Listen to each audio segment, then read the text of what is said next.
En marge des travaux du 8e sommet Africité, les grandes lignes de la troisième phase de l'Initiative nationale pour le développement humain INDH 2019-2023 ont été déclinées.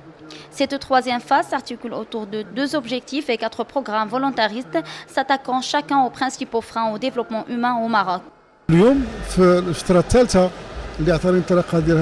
La gouvernance des programmes de la troisième phase de l'INDH sera basée sur une approche participative, progressive et globale, incluant toutes les parties prenantes. Elle s'articule autour de 4 programmes volontaristes. Le premier programme porte sur la réduction du déficit en termes d'infrastructures et de services de base dans les zones sous-équipées. Le deuxième concerne l'accompagnement des personnes en situation de précarité à travers la prise en charge et la réintégration sociale des personnes vulnérables. Le troisième s'assigne comme objectif l'amélioration du revenu et de l'intégration économique des jeunes, alors que le quatrième porte sur le soutien du développement humain en faveur des générations montantes à travers l'investissement dans le capital humain.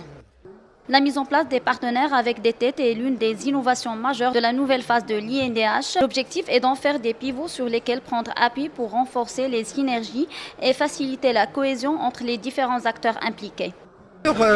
Bien sûr, comme je viens de dire, l'INDH est reconnu pas seulement au niveau du Royaume du Maroc, mais il est connu à l'international. Et ici, il y a plein de pays d'Afrique amis qui ont suivi plus ou moins l'exemple de l'INDH. Et c'est une occasion de partager, comme je l'ai dit, l'expérience de 13 années de l'INDH en termes de gouvernance, en termes justement de tout ce qui est accompagnement, tout ce qui est formation, tout ce qui est impact, tout ce qui est proximité de la population qui est pauvre, de proximité des gens qui sont exclus, comment les accompagner et surtout dans les territoires qui sont difficiles.